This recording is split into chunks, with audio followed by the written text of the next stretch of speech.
ё ҳар нафаре ки вид на жителство дора ё ки агар бихоҳем праваи российскиро дастрас кунем. Ассалому алайкум акаҷон, чиба дар канали юристиҷаи видео накардести? Салом ба ҳама нафарҳое ки ҳама рӯза видеоҳои моро тамошо мекунем.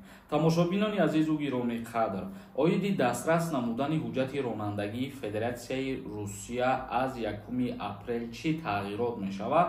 Камтар суҳбат мекунем ва ҳамаша мефаҳмонем ба шумо. Ҳатман дар видео лайк монен ва дастгирӣ кардана фаромӯш накунем. Тамошобинони азизу гиромӣ қадр, дар соли 2023 як қонуне ба имзо расидагӣ буд, оиди бе экзамен гирифтани праваи российскӣ барои шаҳрвандони хориҷие ки паспорти Россияро мегиранд ё ВНЖ доранд. Тамошобинони азизу гиромӣ қадр, чӣ хеле ки медонед, ҳар як қонуне ки пешниҳод мешавад ва ба имзо мерасад, баъди 6 моҳ қувваи қонунии худша пайдо мекунад, яъне ки шурӯъ карда аз 1 апрели ана ҳамин соли 2024 ҳар нафаре ки паспорти Россияро дастрас кардагиай ё ҳар нафаре ки вид на жительство дора, уҳдадор ва ҳатмӣ мебошад ки праваи тоҷикиша ба праваи российскӣ иваз бикунад. Чунки нафарҳое ки паспорти Россияро доранд ё ки вид на жительство доранд, баъди 1 апрел ҳисоб карда дигар праваи тоҷикӣ ба кор истифода бурда намешавад. Ба ҳамин хотир тамошобинони азизу гиромӣ қадр, дар инҷа боз як саволи дигарам ба миён меояд ки оё нафарҳое ки паспорти Россияро надоранд, танҳо шаҳрвандии ҷумҳурии Тоҷикистоно дорану халос, ин нафарҳо чӣ кор мекунанд? Ба шумо ягон тааллуқ надорад. Шумо ба мисли пештара бо праваи тоҷикӣ метавонед гаштугузор кардан бигиред, ё ки агар бихоҳед праваи российскиро дастрас кунед, ба мисли пештара ҳуҷҷат месупорену баъдан имтиҳон супорида праваи российскӣ мегиред.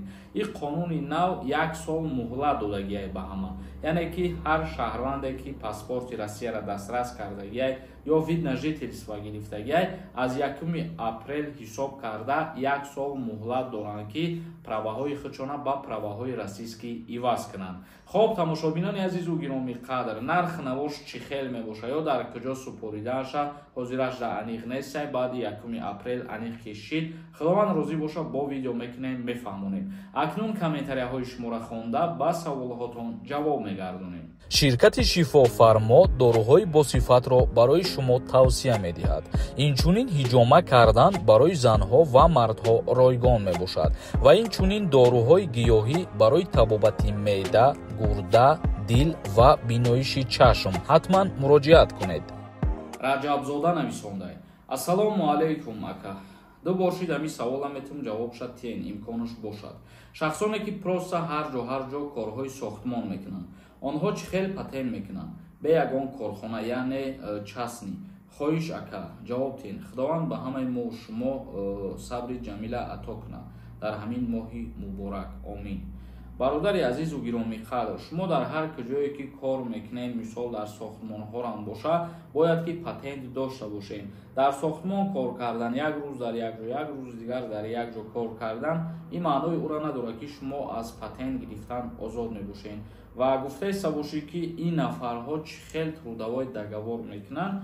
Дар ин мавзӯъ мақсад тибқи тағйиротҳои нав ҳичи гуфта шидагӣ нест ва морам аз пеши худмон ҳеҷ чиз гуфта наметавонем. Як каси дигар нависонда: ассалому алайкум. Аҳсан бар шумо барои хабарҳои нав ба навро барои мо мерасонед. Раҳмати калон шумодан барои тамошо кардан ва барои дастгирӣ кардантон. Мансур нависондай. Ассалому алайкум акаҷон, чиба дар канали юристиҷаи видео накардести? Сабабша метавонӣ фаҳмонед? Илтимос, ҳайрон шидем. Бародарои азизу гиромӣ қадр, аллакай худтон медонед ки дар YouTube бигем зиёда аз 30% каналҳои тоҷикӣ аз сабаби нарушад кардани правилаҳо блок шидаистанд ва канали юристиҷаи мора низ ҳамчунин мебошад, аз сабабе ки чандин правилаҳои YouTube нарушад кардаи канали мо тӯли як 2 ҳафтаина бигем канала блок кардагиянд ва худованд розӣ боша, канал ки ҳуйшид бо дар ӯ каналам видео кардан мегирем. Яъне ки дар ҳар ду каналҳо худованд розӣ боша кору фаъолият кардан мегирем. Шумо метавонед дастгирӣ кардан бигиред ва тамошо бикунед. Як каси дигар нависондаи ака илтимос мегуфтем. Ма гостиюм ака, мухлиси худтум. Ма граница гузашта метавонам ака. нафарҳое ки мигратсиони картаи госу гирифтагиен, шумо 3 моҳ муҳлат доред ки дар Россия бесен ва 3 моҳ пас ки берун биромаден, агар тибқи қонунгузории Россия бигирем, бо баъди 90 рӯз аз сари нав ҳақ дорем ки вориди Россия бишем. лекин нафарҳое ки мақсад граница мебаранд ҳамин муҳоҷирора ва бисёри нафараш обратно бо медроранд, мисол мигратсиони картаи госира 3 моҳ пас не ва ҷошда сразу бо мегзаронанд, вориди Россия мекунанд шад. Дарвозистон нависондай. Бале дурустай. Нашоти носкашо.